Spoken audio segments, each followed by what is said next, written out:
Well, talking of captains of industry, Narendra Raval is the founder of Devgi Group of Companies. He speaks to Brenda Kerubo on how the pandemic has changed business operations for manufacturers. Take a look. Narendra Raval, popularly known as Guru, is an industrialist born in 1960 in a small village of Mathak in Gujarat, India.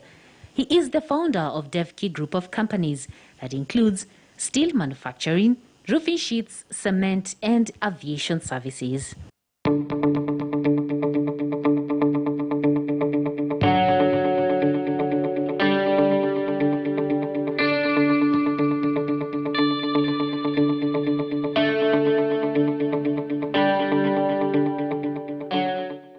Thank you so much for giving us this opportunity. Narendra Raval, welcome to the program.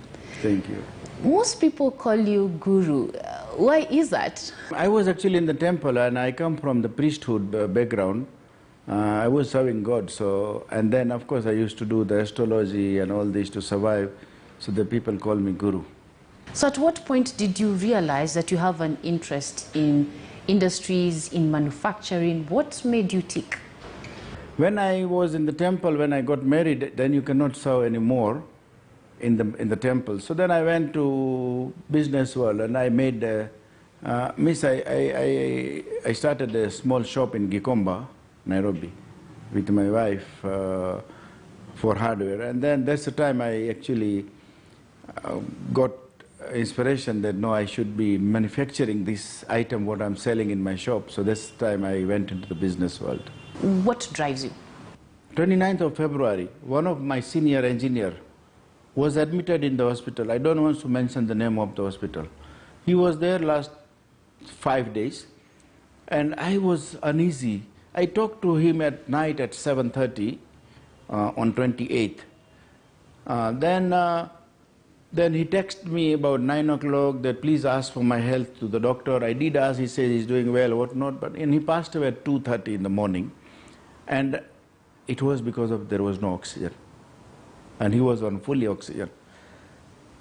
Next morning, I wake up, I did not sleep.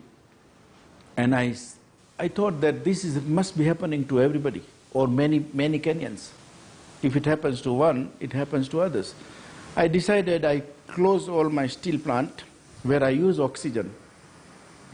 That oxygen we must give priority to all the hospitals in the country, free of charge. In the first time when there was COVID, we donated 100 million shillings oxygen. But this time we never kept the cap. Because every day we are giving almost 1,000 cylinders, which is about 3 million shilling, and it might continue for 6 months. And we have no wish to stop it. We have no wish to count how much money we have donated or how much oxygen we have donated. Only I have my wish and my dream is that one day our hospital will not need the oxygen. Narendra, in your career, what's the biggest problem that you've had to deal with or diffuse, and what did you learn from it? We had a bigger problem was finance. To get the finance for the expansion and to get the finance to do to pay off your loans one time, because that time there was 1996. That time the interest rate was 26%. I know 26, it went up to 40%. And to sustain that loan and finance was impossible. We never counted that. We calculated 12, 15% per annum. It is 3 times. It's not even your profit. So we were also caught abruptly. We were in a verge of closing down. We were closed, and I was not able to pay my workers, my staff, because I didn't have the money. And there was no business because the cost was, our product cost was too high because of the interest. And I was very new, and the old players had reduced the price, so I was in the verge of collapsing actually.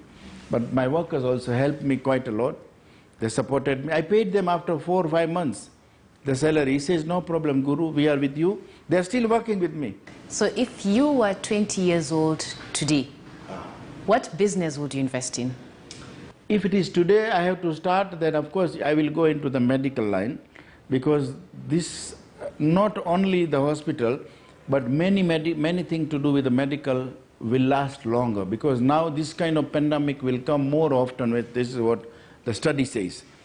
And one is that, so you can do two things together. One, you can serve the humanity, and second, your income also is coming. Because it's not only for serving free of charge. All the hospitals are making money. In fact, most of the hospitals, we give free oxygen in the country, and they are charging to the patient.